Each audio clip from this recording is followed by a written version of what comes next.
Hola a todos, muy bienvenidos a este nuevo Región F, programa que hacemos en conjunto entre la Escuela de Comunicaciones y Periodismo de la Universidad Adolfo Ibáñez, Soy Chile y el diario La Estrella de Valparaíso. Como siempre tenemos una gran invitada que voy a presentar inmediatamente. Ella es Constanza Juve Portus, es abogada con mención en Derecho Constitucional de la Pontificia Universidad Católica de Chile, magíster en Derecho Público de la misma universidad, máster en Derecho en la Universidad de Nueva York, donde estudió como becaria Fulbright y CONICET.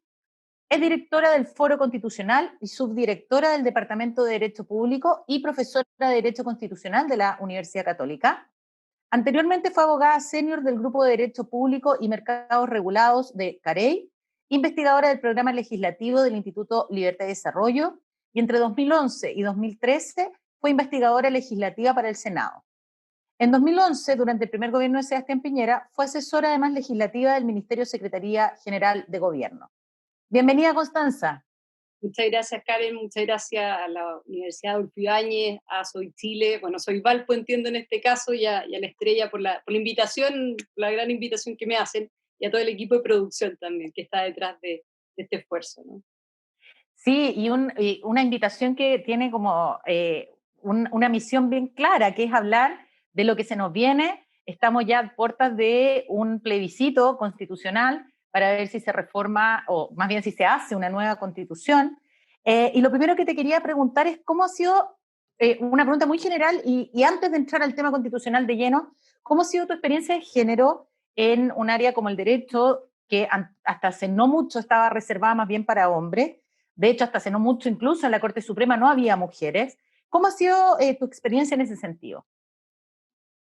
No, y en general, bueno, te lo he dicho también en otras oportunidades, yo nunca he sentido, a diferencia de otras quizás amigas o de otras también compañeras de trabajo, en general he sentido una diferencia muy grande. Yo estuve en un colegio laico, no, mi mamá siempre trabajó, mis abuelas también, entonces como que de alguna manera nunca vi, digamos, una distancia en ese sentido. Cuando entré a la universidad, fui ayudante de dos profesores que tenían más ayudantes mujeres que hombres, y hoy día hago clases con uno de los profesores de los cuales fui ayudante. Entonces, en general, esa diferencia, y en el mundo laboral tampoco lo vi. Lo que creo que el mundo de los abogados, de los estudios de abogados, y también hoy día en las universidades y también en los puestos de liderazgo y en los puestos directivos, estamos bastante al debe, y uno va sintiendo quizás un poco esa diferencia a medida que te vas acercando a esos puestos de liderazgo y esos puestos finalmente directivos, a esos posicionamientos más bien de dirección. Y claro, el mundo del derecho es un mundo más preponderantemente de hombres, pero sobre todo en términos de las posiciones de liderazgo, porque si hoy día tú miras, por ejemplo, a las mujeres, los estudios de abogados, los estudios grandes, entra un porcentaje importante de mujeres, pero cuando miras en el fondo los porcentajes de mujeres socias, te das cuenta de un estudio del año pasado de las 200 principales firmas o estudios de abogados, solamente el 9% son socias mujeres. Entonces, claro, entra, digamos, un porcentaje importante de asociadas, pero el minuto en que llega finalmente a ser socia, el porcentaje es demasiado menor, y es ahí, digamos, donde se ve la diferencia, ¿no?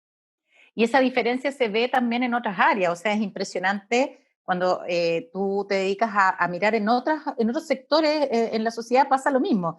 Puede que entren muchas mujeres, pero a los cargos directivos generalmente llegan pocas. Así es. ¿Cómo crees tú que se debe tratar este tema de género en una nueva constitución? ¿Es suficiente, por ejemplo, tener una discriminación positiva como lo que se planteó para una eventual convención constituyente o convención mixta? ¿O se requiere algo más? Sí, yo tengo ahí una visión más crítica de lo que es la paridad de resultado. ¿Ah? Lo que sí ya estaba vigente desde hace unos años atrás era las cuotas para candidaturas y los incentivos también para los partidos para llevar mujeres, que no solamente llevar mujeres por llevar mujeres, sino que también por mujer electa tener un incentivo económico a los partidos, y esa cuota generó un cambio importante, ¿cierto?, en el porcentaje de representación tanto de las diputadas como de las senadoras. No suficiente, por ejemplo, a juicio de algunos, pero claro, las cuotas finalmente buscan o son medidas que son esencialmente, y así debieran ser determinadas, transitorias hasta que se cumple el objetivo y luego se retira esa discriminación positiva. Pero creo que el tema de paridad, yo soy bastante crítica con respecto a eso, ya está decidido, ya es un tema que ya está en la Constitución como disposición transitoria, pero me parece en el fondo que va a generar una distorsión respecto de la voluntad popular más o menos importante y puede afectar eventualmente la representatividad de los distintos sectores políticos. Entonces, ahí yo creo que vamos a tener un tema que ahora no se advierte, pero que se va a advertir después respecto del peso de cada voto. Yo creo que esa igualdad de votos va a terminar siendo afectada por la paridad. Y sí ha habido ciertas modificaciones constitucionales que yo creo que han sido positivas, al menos en lo simbólico eventualmente, como el hecho de establecer expresamente que las mujeres y los hombres somos iguales ante la ley, ¿verdad? También se hizo el cambio de hombres por personas, a pesar de que es un concepto más bien del lenguaje, eso no significaba que las mujeres no nacíamos libres, iguales en dignidad y derecho antes de eso, pero sí obviamente tiene que ver con ciertos cambios simbólicos que son relevantes, pero no me parece, ¿cierto? O me parece que es una sobreexpectativa creer que por el hecho que vamos a establecer algunos elementos en la Constitución va a cambiar, digamos, en términos de equidad de género, la situación actual. Yo creo que en ese sentido es importante, o por lo menos desde mi perspectiva, más que el fin, que sea la equidad de género propiamente tal, el fin debiera ser como valorar y constatar la virtud que tiene la diversidad, ¿ya? La diversidad en términos políticos, la diversidad en términos sociales, la diversidad también en términos de género, y también generar en el fondo esos cambios culturales que algunos pasan por cambios normativos, pero otros pasan también por incentivos y pasa también por un cambio de cultura. Por eso te decía al final que yo creo que las nuevas generaciones son claves en ese sentido.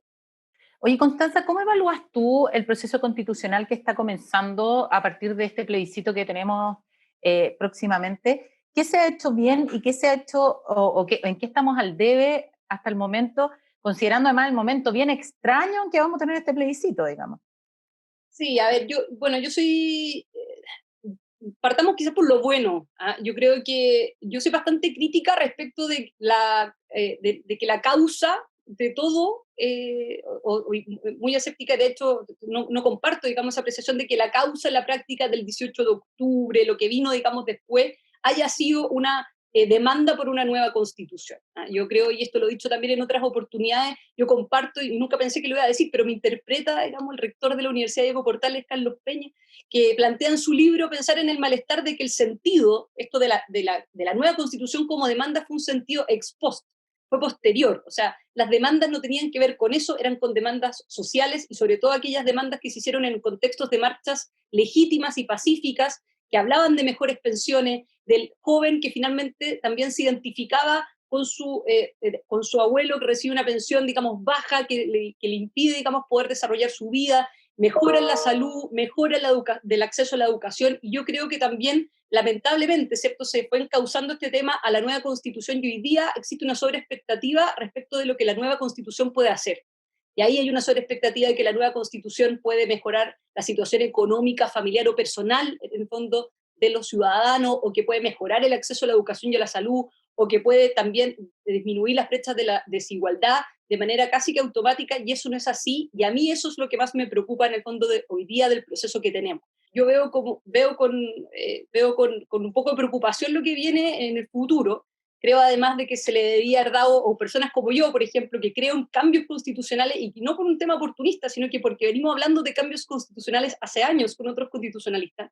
Hace 6 años participamos de la publicación de un libro, 14 constitucionalistas con diferentes propuestas, o sea, no es una cuestión de ahora, sino que es algo que viene hace tiempo. Y creo que este plebiscito podría haber tenido una tercera opción más equilibrada y no tan polarizante. ¿Eh? Porque al ¿Y cuál final, habría sido esa tercera opción?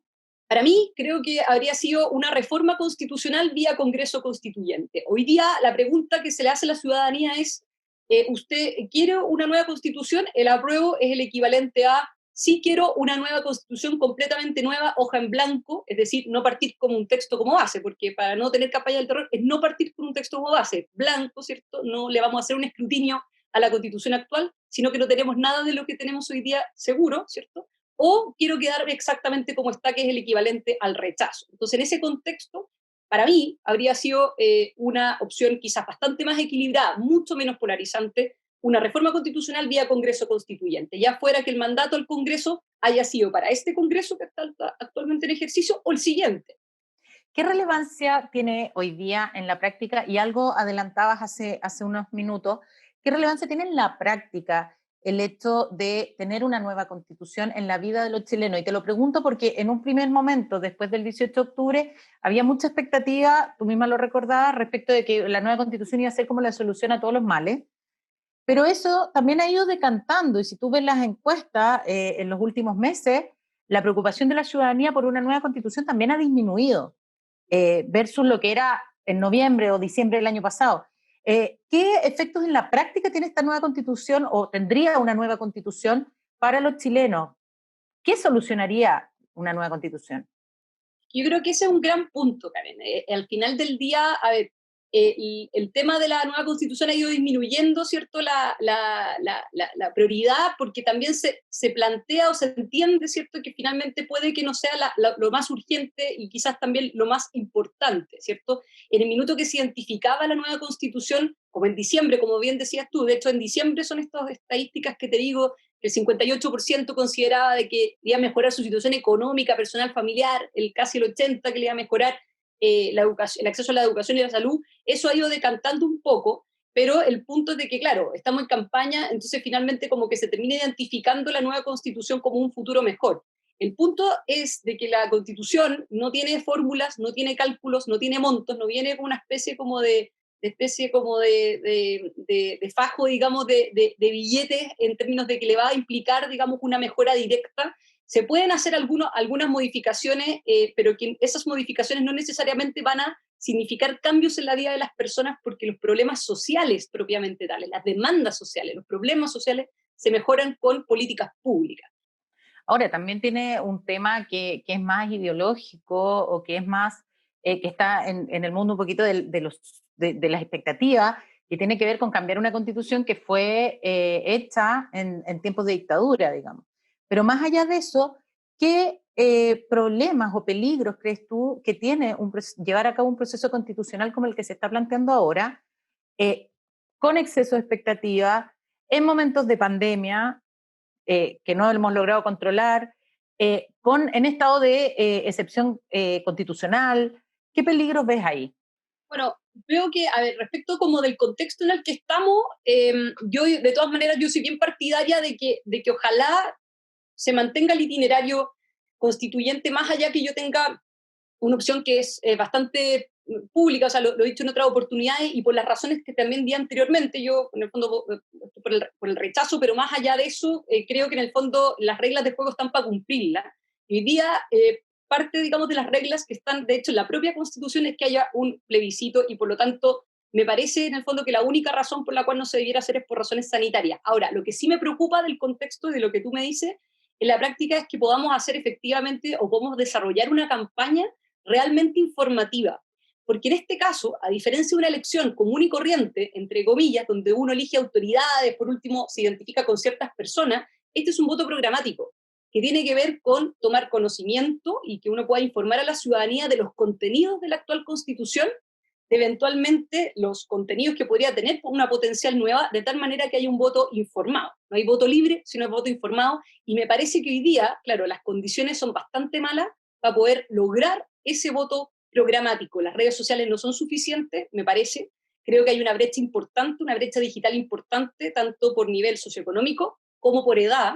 En el fondo, y acá hay también estudios recientes, en el fondo, que te demuestran que los mayores de 60 a 65 años, ahí el porcentaje de conexión a Internet, digamos, disminuye significativamente y también entre sectores urbanos y rurales.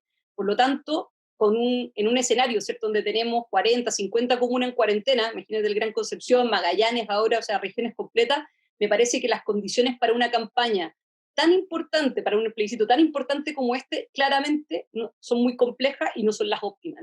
Contasa, una última pregunta, porque para variar el tiempo se nos hizo súper corto. Tú te has planteado a favor del rechazo y has dicho que, de todas maneras, si gana el apruebo, te gustaría formar parte de una eventual convención constitucional. ¿Qué crees tú que podrías aportar? ¿Qué rol tendrías ahí de ser electa como constituyente, en el fondo? Eh, que claro, me parece, por eso es importante la segunda cédula, ¿no? El hecho de que eventualmente uno votando rechazo, y uno puede votar rechazo por diferentes razones, al igual que como hay gente que vota apruebo por diferentes razones. Me parece importante no restarse de un proceso como este y participar en el fondo activamente. Yo soy profesora, no sé, hace unos 8 años, más o menos, no siento que tengo ninguna carga, nací el año 86, así que para mí en el fondo estoy votando, entre comillas, libremente, digamos, rechazo desde un punto de vista de creer sinceramente de que había una alternativa más equilibrada y en ese contexto, entre no teniendo una alternativa equilibrada, me inclino, digamos, por el rechazo porque creo que hay elementos importantes de la Constitución que son centrales de poder mantener. Creo que hay otras cosas que hay que modificar y creo que hay otras cosas que hay que agregar. Entonces, desde esa perspectiva, yo por lo menos creo que es importantísimo mantener el principio de servicialidad del Estado, que el Estado está al servicio de la persona humana, no la persona al servicio del Estado, que la persona está en el centro de la sociedad y que es importante que todas las extensiones y creaciones de esas personas, ya sea de una junta de vecinos, una organización social, ¿cierto?, lo que sería una empresa, etcétera, tenga, digamos, un marco de protección, que el Estado finalmente tenga un rol, por supuesto, muy relevante, que lo tiene, ¿cierto? Esta Constitución no ha sido un obstáculo para que el Estado crezca, ¿ah? Porque de repente se dice como que el rol del Estado está muy minimizado por esta Constitución. La Constitución original hasta ahora, el Estado se han creado más ministerios, más servicios, más superintendencia, otorga más prestaciones, o sea, en el fondo no me parece que eso sea una crítica, digamos, justa, pero lo que no puede pasar es finalmente terminar cercenando lo que es la libertad personal y sobre todo la creatividad en términos de crear nuevas asociaciones. Me parece importante mantener la autonomía del Banco Central, me parece importante un control de constitucionalidad efectivo, me parece importante también modernizar el Estado y tener ciertas bases constitucionales de modernización del Estado. Y un tema que además da para hablar muchísimo y para variar el tiempo se nos hizo muy corto. Te quiero agradecer, Constanza, por tu claridad, por tu tiempo y agradecerle también a todos los que nos están viendo. En 2 semanitas más tendremos otra interesante invitada, así que ahí nos vemos. Un abrazo. Chao, chao. Gracias, Karen. Un abrazo a toda la producción también.